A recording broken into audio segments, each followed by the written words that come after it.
Very good job, class. Okay, now we're going to do a brief interview activity. And this activity is called Find Someone Who. Now, imagine that someone asks you right now, excuse me, do you read the newspaper every day? How would you answer this question? Yes, Felipe. Yes, yes. Okay, you can say, yes, I do. Or, yes, Maria? No, I don't. No, I don't. Very good. Now, if Felipe asked Maria, if Maria says, yes, I do, then he would have to write her name on the worksheet. Now, he will continue with the next question. Remember, the goal of this activity is to go around the classroom and ask everybody until you find the person who does the activity. Now, in the next question it says, do you cook every day? Now, if Maria says to Felipe, yes, I cook every day, you have to find another person.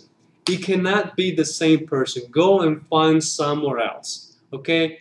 This is the goal of the game. This is a good icebreaker activity. It helps students get to know one another and promotes small discussions about personal information that should be fairly easy for them to retrieve. As a follow-up to this activity, after the students are seated, you can ask students to introduce the individuals that they met and share what they have learned about each other. All right, class. Now we're going to practice minimal pairs. Some of you have been asking for the pronunciation classes, so this is going to be a good practice to pronounce some of the difficult sounds in English. Now, each student will have a worksheet with different pictures. Now, listen to the instructions. For instance, student A will have this picture and student B will have this picture. Now, student A will describe the first picture that has that little dot. Now, student A will say, this is a t-shirt and it cost $13. Now, student B will have to mark the correct picture that student A is talking or describing. Okay? The goal of the activity is to ask as many questions as you can. If you don't understand what the student A has said, ask questions. Ask as many questions as you can. If you heard, for instance, 30 instead of 13, you can ask, can you repeat it again? So it's all about practice. The goal of this activity is confusion. When communication breaks down between your students, they have to negotiate meaning in order to repair it, so they're actually participating in meaningful conversation. Because this activity builds better fluency for your students, you should consider building it into your lesson plans several times throughout the year. 1, 2, 3, 1, 2, 3, 1, 2, 3. Great. Okay, now that you are in groups of 3, we're going to do a speaking and listening activity. This is called the bottle. Find it first. Now, each of you will have a worksheet like this with 15 houses. Now, student A will pick the house, and student B and C will try to guess that house that student A has picked. For example, now, let's say that student A has picked any of these houses. We don't know which one. Student B and C will ask as many questions as they can.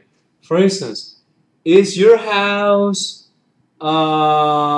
number 15? And the student A will give a yes or no question. You can also say, is your house or does your house have 2 windows? Or does your house has a chimney? You can ask as many questions as you can. Now, the student who makes the less questions and guesses the house is the one who wins the game. This is a great speaking activity, even for beginners, because you can create a finite set of questions for them to use by limiting the details that you include in the pictures. And also, the answers to these questions are a simple yes and no. So this is a great way to lower students' affective filters and really get them using the language that you're teaching. All right, class, now that you are in groups of 3 and that you know whether if you are student A, B, or C, we're going to start with this activity. This is called Tell It 3 times. 3, 2, 1. I will give you a topic. For instance, who were the best and the worst teachers you ever had? Student A will have 3 minutes to talk about this question. When I say new speaker, student B will have 3 minutes to talk about the same question. And when I say it again, new speaker, student C will have 3 minutes to talk about this question. Then I will say rotate. Student A will rotate to the left and student C will rotate to the right.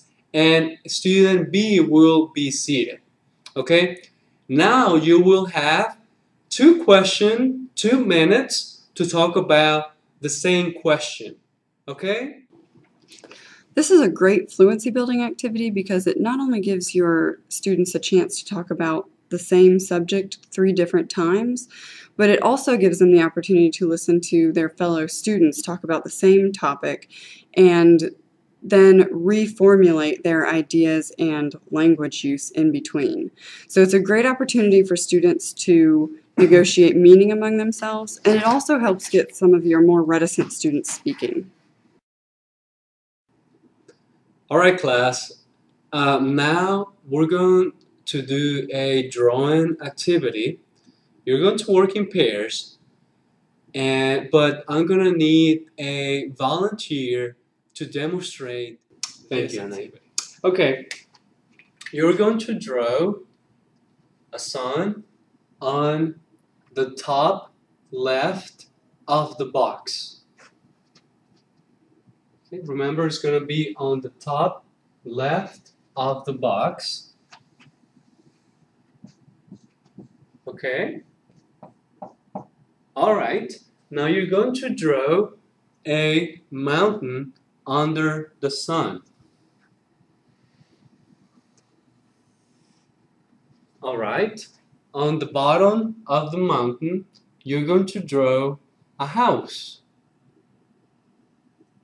Where the house go? On the bottom of the mountain. On the bottom of the mountain, you're going to draw a house. Okay? Now, next to the house, you will draw a tree.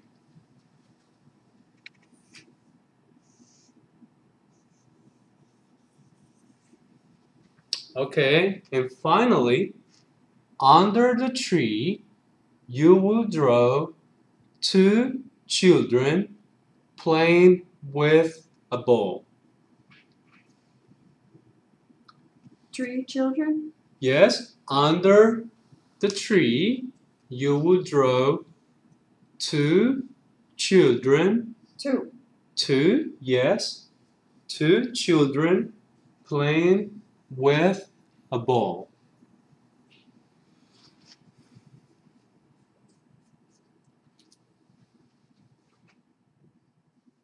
Okay. Thank you so much, Annie. All right, class. So as you can see here, this is a drawing that I was describing to Anai. So each of you will have a drawing, and without showing it to your partner, you will describe it to him or her. Okay? As you can see, Anai, she was asking for clarification. So you can ask as many questions as you want when you're doing this activity. This is an excellent way to have students practice using the vocabulary that they're learning, and it's also an excellent way to have them practice asking questions. As the instructor, it's important to make sure that the complexity of the drawing you give them matches their level of speaking ability. And in order for the students to negotiate meaning well, you also need to make sure that they don't see one another's pictures.